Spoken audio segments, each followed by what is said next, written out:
Hey guys. My gosh. I found this document. All right, there's no date of issue on it. I don't know if it's just a blank one. Country of origin, country of destination. Veterinary health certificate for export of bovine oocytes. Okay. If you look up the definition of bovine, it says cattle or having to do with cattle. All right, that could be money, that could be a million different things, right? And this is under USDA. All right, so country of origin, USA, Canada. Zone of destination, they've blocked all this out. City's permit number or site's permit number, blocked out.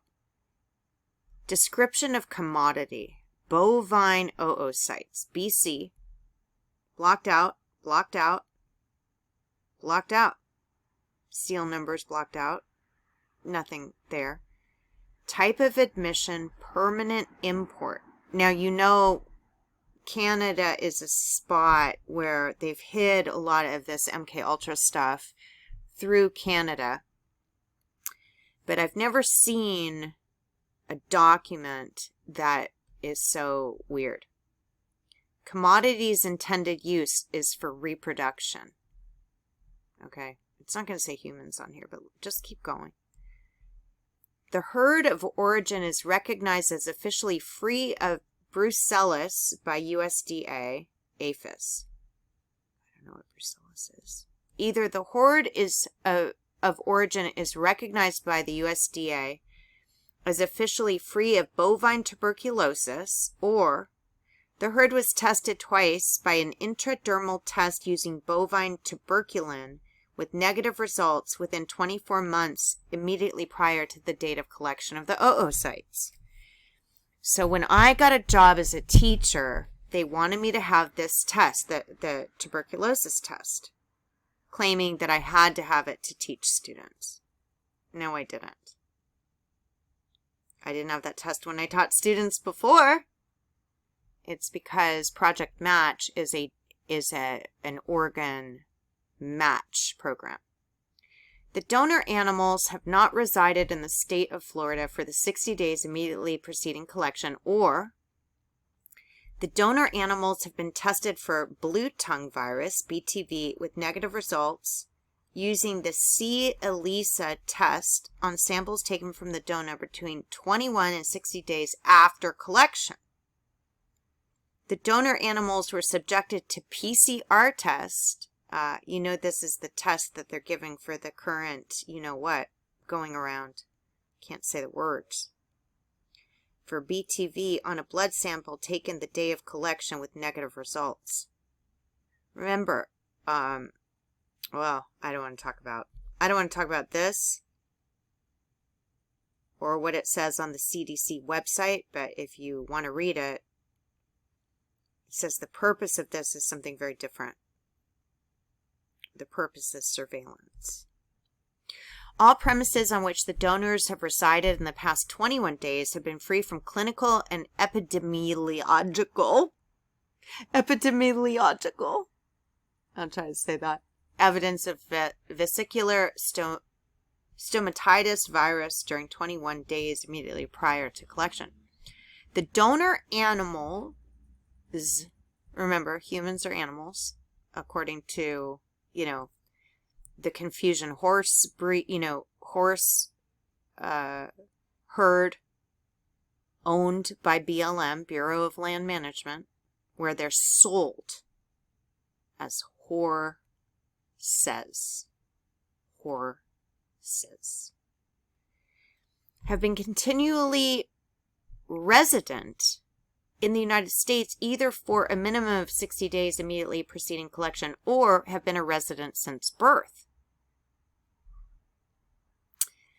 The animals from which the exported oocytes, that's eggs, all right, it's what is in your ovaries, eggs, were sourced have been examined and found free of clinical evidence of communicable disease during every procedure related to the preparation and collection of oocytes, and were not in contact with animals that are of lower health status or under animal health restrictions in the 60 days prior to the collection for export.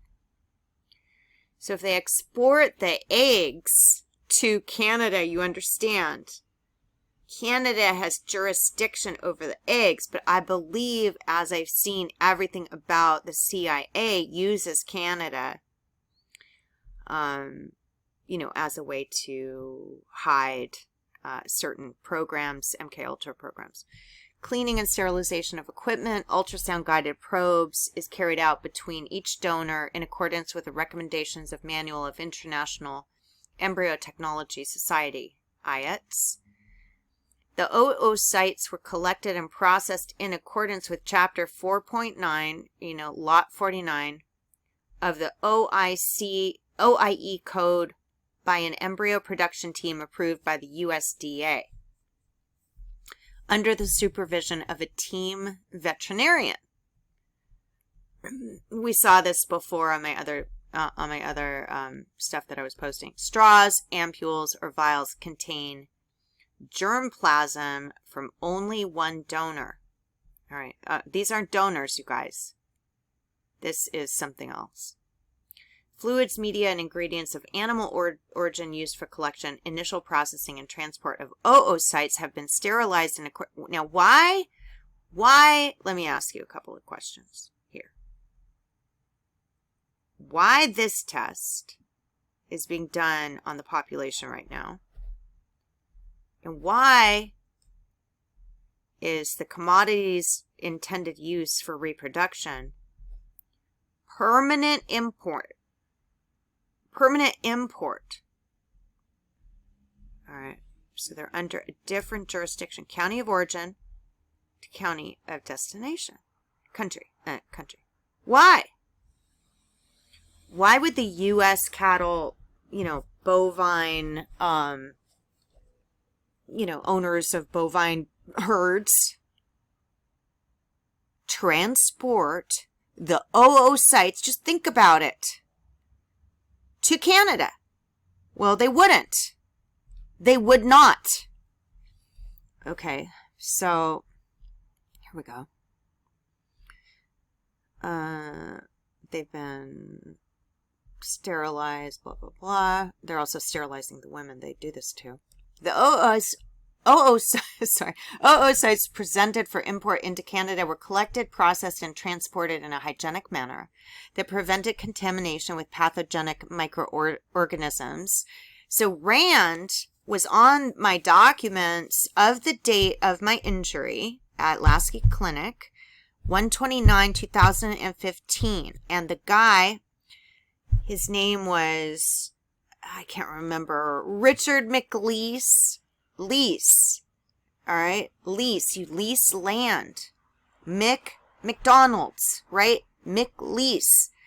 So he worked for Rand on the date of my injuries, right? So it was hidden in Canada what they did. Even though I was on American soil when it happened, they're importing it outside of the United States to get jurisdiction somewhere else to do something else for reproduction. Why would a cow owner allow this? It makes no sense. This is not a cow.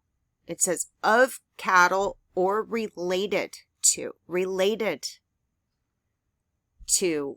herds of cattle, related to cattle. All right, related is a very wide open term.